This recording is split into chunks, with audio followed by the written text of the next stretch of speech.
What's going on, guys? It's ChosenTCG here, and I'm coming to you once again with another fun deck. And in this episode, I'm going to be showing you guys something different, and it's pretty much a merchant build of I think I'm going to call this Phoenixian or something like amaryllis burn.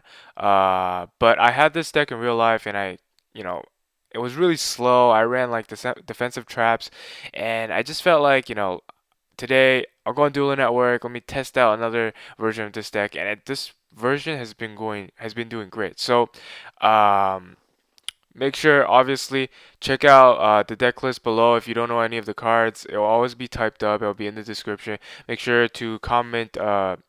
Thumbs up this video and subscribe if you like my content, if you want to see more of these videos. But yeah, let's get on to the deck. So the first card I'm just going to explain briefly before I go on to the deck list is the one Phoenixian Cluster amaryllis. Pretty much this is a level 8 plant monster, 2200 attack, 0 defense, fire attribute monster, and it reads it cannot be special summoned except by its own effect or with Phoenixian Seed, which is actually this card right here. But yeah, anyway, if this card attacks, it is destroyed by after damage calculation. If this card is sent to the graveyard when if it's destroyed and sent to the graveyard, I'm sorry, you inflict 800 damage to your opponent, so it's burn damage. So during the end phase, you can remove from play one plant monster from your graveyard to special summon this card from your graveyard in defense position. It does it say face up? Well, it just says face. Oh, it just says defense position. Anyway, let's see. So this is pretty much the main card, and the goal of this deck is to use Merchant and just dump everything in there. So the deck list itself: two seed, Phoenixian Seed, triple Merchant, triple Tomatoes, and then the six other Inmatos. Technically still tomatoes, Inmato and cherry Inmato. Of course, Botanical Girl, three Botanical Girls, one Dandylion, one Lonefire, double Lord Poison, one Nettles, one Spore, triple Botanical Lion, one Sangan, of course the quadruple, hand discarding thing, card destruction, triple hand destruction, one Foolish, heavy, dark hole, reborn, and then the double sarc. Okay, so quick explanation. Like I said, this deck focuses on using merchant and just milling off cards to the graveyard. Now, obviously this isn't the only way of winning, but it's pretty much the main strategy. Now, let's see. The Pretty much you want to get merchant ASAP, and the way to get merchant is to use your double sarc or one Sangan. I chose to run two sarcs instead of three because I actually found out I can get most of the time merchant to my hand by third turn. But anyway, let's see. So pretty much you're going to get this guy on the field, and you just pretty much either attack into your opponent's monsters, which this will get destroyed, and they'll lose 800 life points, and then reborn at end turn, or you just play it face up defense position, and you force them to attack, and they'll keep losing 800 life points, and you can revive itself by banishing or moving from play one other plant monster, and hence this entire deck is made up of plants except one Sangan and the 10 spells.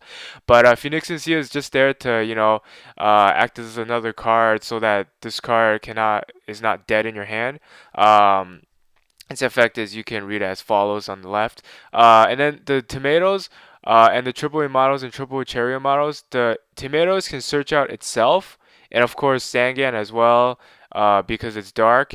Pretty much the combo is the main stall tactic and deck thinning strategy is to get Mystic Tomato destroyed, and then you'll get Cherry Amato special summon. Cherry Amato lets you special summon two other Inmato monsters, which can include itself or Inmato. So that way, pretty much one Mystic Tomato can get you two of these guys, which these two guys can get you four of these guys. Yeah, so pretty much you're fueling your graveyard with like, I don't know, crazy amounts of monsters. So that's obviously really good for the deck.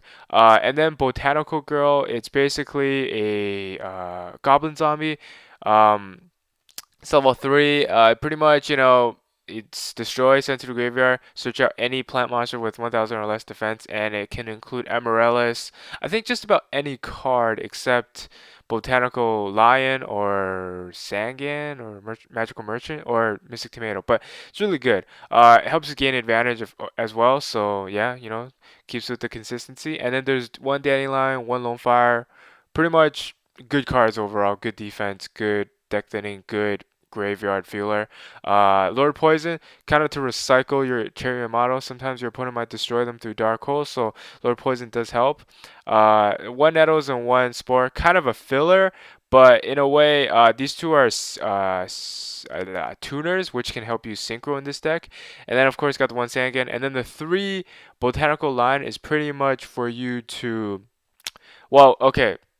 This card is really good because, well, first of all, you're always gonna have a full-flooded field. And if you have, let's say, four, you're like, I wouldn't be surprised if you always would have like two or three monsters on the field along with this card. And this card gains 300 attack for each plant monster you control, including itself. So if you control four other monsters, this can go up to about 31. This could go up to 3100 attack, and it's great against Thunder King as well. Because when you summon it, it's 1900. You could run over Thunder King to activate your Gold Sarks and get your Sangans, or you could set it. It's a 2000 defense wall, which is good. Thunder King can't run over it. And then your, of course, the hand destruction, card destruction, consistency, and of course, get rid of these a lot of dead cards. And then one foolish to get the amaryllis in the grave, heavy, monster reborn, and dark hole staples. And then the double sark to search out whatever you need. Most of the time, it's going to be magical merchant. And um, okay, you might be thinking, why are you running 10 spells?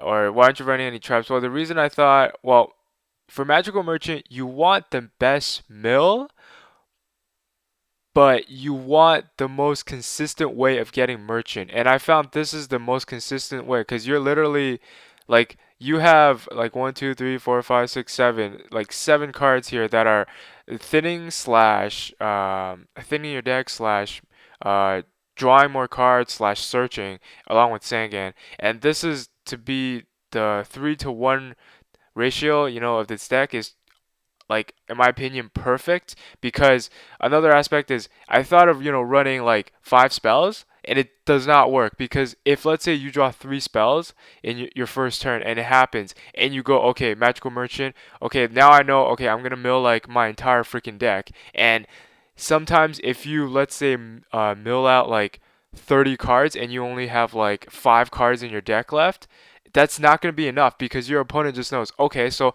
all I got to do is wait out like 5 turns and my opponent's going to mill out. And in a way, you need to have enough cards in your deck to stall out for around like 10 turns. So you can't just mill, mill, mill, mill, mill, and then, you're going to die.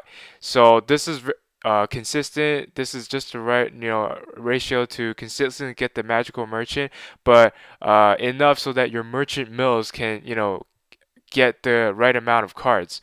But obviously you need to get lucky with merchant anyway. Sometimes you might get the worst mills, like you can mill like freaking 3 or 2 of these Chariot models to the graveyard, and these are useless in the graveyard, right? And then you can get like dark hole, and at times dark hole is actually pretty useless, and you sometimes need the card destruction before anything else. But yeah, that's the whole strategy. And let's see the extra deck. A couple things to say. Zenmain and Gachi, I use those the most because I have like level 2s, level 3s, like everywhere. Can spam the field with these. I think that's what I use the most. You can obviously, it's the very generic type of extra deck has to be used with the level 4s and level.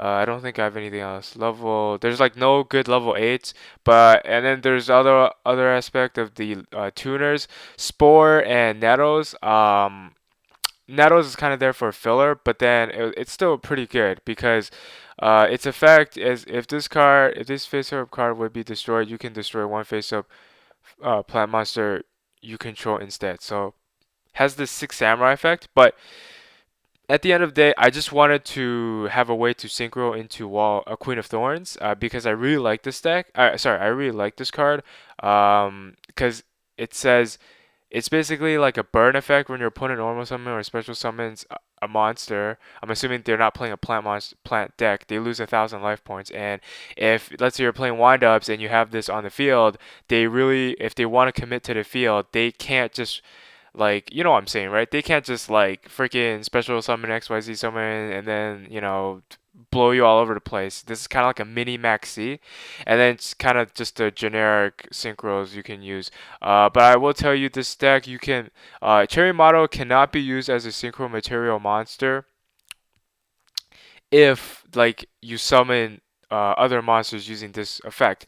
However, you can XYZ. That's why it's gonna make this deck more viable. But yeah, I think that's pretty much it. That's all I want to talk about. I don't know how much time I spent talking about this deck. I really like this deck. This is such a fun deck to play with. Obviously, it's got its weaknesses, but I hope you guys enjoyed. You better go out there, make this deck because all the cards in this deck cost pretty much like, less than $5. Okay, this card's like 25 cents. I remember this card to be Botanical Island to be like $8. Gold Sark is $7. Let's see, amaryllis is like $2. But yeah, go make this deck. It's super fun.